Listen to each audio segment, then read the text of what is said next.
Most of the time, as you know, in these sessions, I talk about acquisition of bricks and mortar, buying real estate. Today, I want to diverse from that, and I want to talk a little bit about buying a business. Licensed realtors are in the province of Ontario are licensed under the Real Estate and Business Brokers Act. What that means is that they're licensed to sell real estate and they're licensed to sell a business. Often they're connected. You buy the bricks and mortar and you buy the businesses operating within them, but not necessarily so. But even if you're buying both together, it's an advantage to calculate the value of the asset, the bricks and mortar, and the value of the business. I want to talk a little bit about this business, about buying a business. Often when somebody buys a business, what they're really doing is buying themselves a job or a career. Maybe they're a hairdresser and they want to open a hairdressing salon. Maybe they want to open a convenience store, or maybe they're a good cook and they want to open a restaurant. And so they're looking at, rather than working in a restaurant, they're looking at buying a restaurant. Rather than working in a convenience store, they're looking at buying a convenience store. And so one of the things you have to decide if you're in that process is, do you buy an existing business or do you buy a building or rent space and start up a business? What are the advantages of one versus the other? And you got to take a look at what you're actually buying. You're buying the leasehold improvements, you're buying the equipment, you're buying the goods, if it's, for example, a convenience store, but you're also buying something that's called goodwill.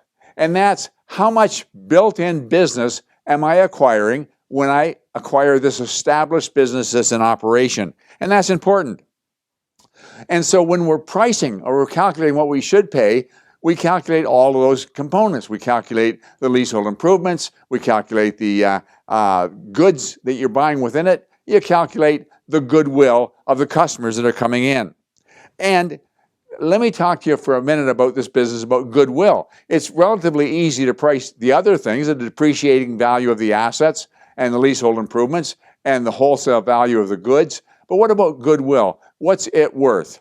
Well, goodwill comes into what kind of cash the business is generating now and what kind of net profit the business is generating now. So you want to look at the profit and loss statement. When you're looking at the profit and loss statement, take a good hard look at salaries. Often the owner of the business is hands-on. He's running a restaurant, but he works 40, 50, 60 hours a week in the restaurant. He's running a convenience store, but he works multiple hours in the convenience store. And many times these owners don't take a salary. What they do is they live off the profits of the business.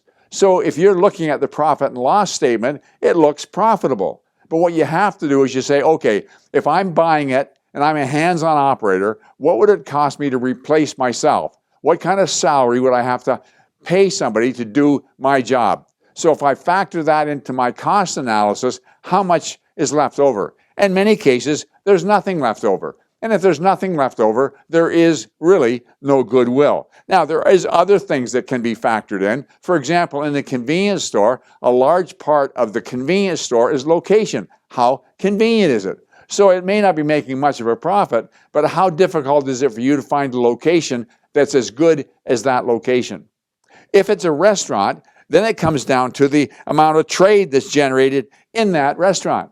And that's goodwill, and that's extremely valuable.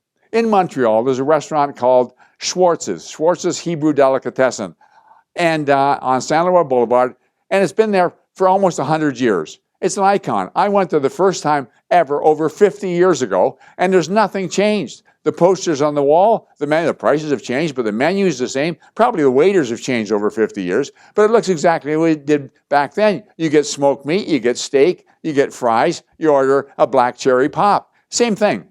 And if I were to buy it, the smart thing would be to change nothing.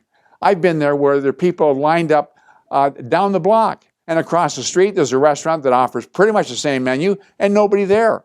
People are coming because of the years of that restaurant's reputation. Celine Dion is now one of the owners of Schwartz's. You'd never know it. There's no Celine Dion memorabilia inside. She's smart enough to leave things exactly the way they are. And that's what you'd want to do if you're buying goodwill. When you calculate goodwill, and if there's going to be a customer base that you're going to acquire, then the goodwill is, you multiply it by between 2.5 and 4 times the net, and that's what you're willing to pay for goodwill. And then after that, you're going to add in the depreciated value of the leasehold improvements, of the equipment, and the wholesale value of the goods to come up with a price. Of course, there's also factoring in there is, can I do it as well, and can I do it better? Started out my real estate career in Hawkesbury. There was a restaurant coming into Hawkesbury. It used to be a gas station. It became a restaurant, lasted 6 or 8 months, went broke. Somebody else opened it up as a restaurant, lasted for under a year, and went broke. And then 4 guys, 2 brothers and 2 cousins, opened that restaurant. It was a great opportunity because the landlord who was going to rent it didn't care about the leaseholds. He was glad to have another restaurant come in. The restaurant could come in without spending any money on leaseholds. In fact, the cutlery was there, the dishes were there, everything was there. All they did was change the menu, and it became a gold mine. People were lined up to get in there because these guys knew how to run a restaurant. And so they were buying nothing for goodwill. It was closed. They were buying opportunity. And I had the opportunity when I was selling real estate, sell each one of them a house. So I know the kind of money they made, what they were doing. And I was there, I've been away from there over 40 years. I was there a year or two ago, and it was one of the children that were running that same restaurant. They knew what to do. And so you always, when you're going into buying a business, you say, what's the potential? Can I do it better than they're doing it? Can I generate more profit than is doing now? Or can I at least maintain what it now is?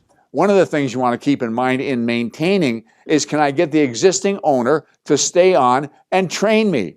The best thing you want is nobody notice that it's changed hands. And the client base that is coming will continue to come. It's not simple, but you want to do your homework and buy right, and there can be opportunities to be an entrepreneur, to be a business owner, to be hands-on, and still be profitable. I want to thank you very much for investing your time. I look forward to talking to you again next week.